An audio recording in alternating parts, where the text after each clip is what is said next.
L'Afrique a avorté sa marche vers la modernité et a adopté la modernité des autres sur un fond d'analphabétisme, sur un fond d'incohérence, sur un fond de misère, sur un fond de mendicité au sommet de l'État, après avoir promis le développement au lendemain des indépendances. C'est le cadre qui a tué l'économie du village avec ses connaissances inadaptées, ses connaissances axées sur le moderne et l'industriel, dans un monde où le traditionnel est la priorité.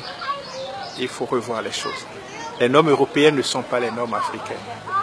Les normes des villes ne sont pas les normes du village. L'immunologie du monde paysan ne doit pas être l'immunologie de ceux qui vivent sur les carreaux cirés. L'eau potable pour nous, c'est l'eau de robinet. Mais l'eau de robinet, celui qui vient de l'Europe, il ne peut pas boire ça, il va tomber malade. Tout est relatif.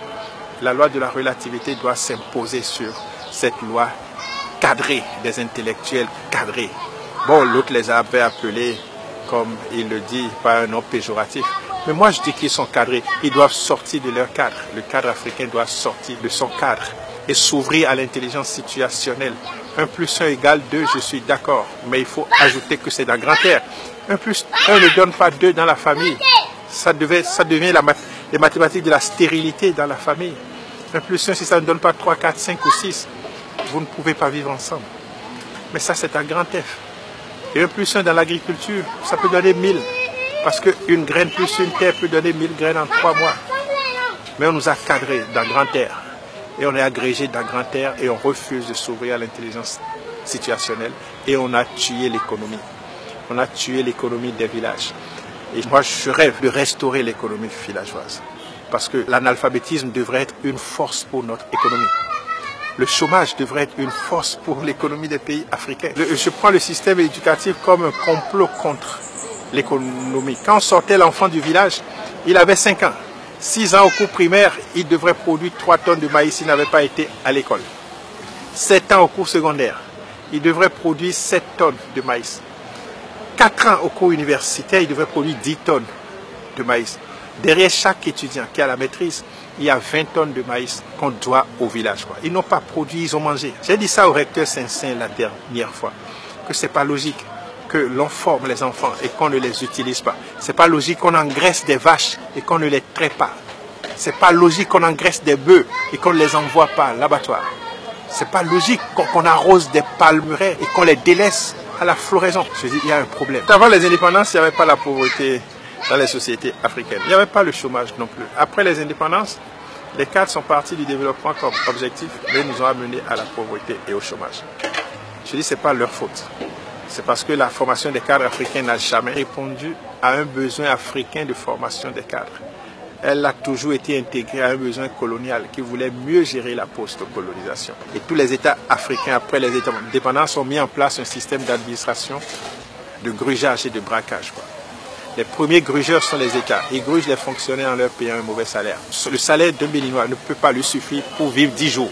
Mais il doit travailler 30 jours et avoir des congés. C'est ça qui est grave. C'est ça qui est incohérent. Quand vous êtes payé comme ça, vous n'avez que la surfacturation, la corruption et les projets dits de lutte contre la pauvreté pour arrondir les bouts. Donc l'État vole les fonctionnaires en leur payant un mauvais salaire. Les fonctionnaires volent l'État, pas la surfacturation, la corruption et les projets dits de lutte contre la pauvreté, mais qui au fait ne luttent que contre la pauvreté des cadres.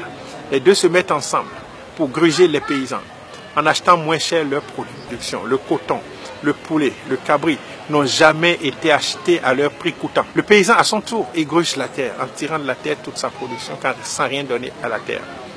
Il tire de la chèvre toute sa production sans rien donner à la chèvre.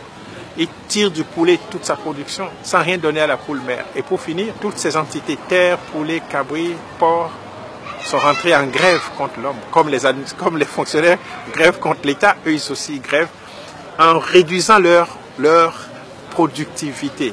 Autant de nos grands-parents, les poules pondaient jusqu'à 20 œufs. Aujourd'hui, elles ne pondent que 6 ou 8. C'est leur façon de gréver. La terre donnait bien au temps de nos grands-parents, mais aujourd'hui, elle ne donne plus. Après 5 ans d'exploitation abusive, la terre arrête de donner de la production. Et vous voyez, les poulets, les pintades, les canards, les cabris sont allés jusqu'à réduire leur masse corporelle pour s'adapter à la misère qu'on leur a imposée. Et c'est ça, au fait, la pauvreté. Et c'est sur ce diagnostic que se fonde la maison du paysan. On retourne à la terre ce qu'on lui a volé. Et la terre est prête encore à donner le maximum de production. On retourne aux animaux ce qu'on leur a volé. Et c'est là même qui est l'idée du retour au village, quoi. Le retour au village. On retourne au village ce qu'on lui a volé, le village va prospérer. On retourne à l'Afrique ce qu'on lui a volé, l'Afrique va prospérer.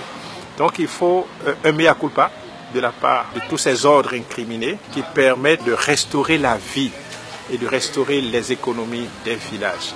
Le chômage dans un pays comme le Bénin, c'est une honte. C'est une démission, puisque ça profite aux politiciens.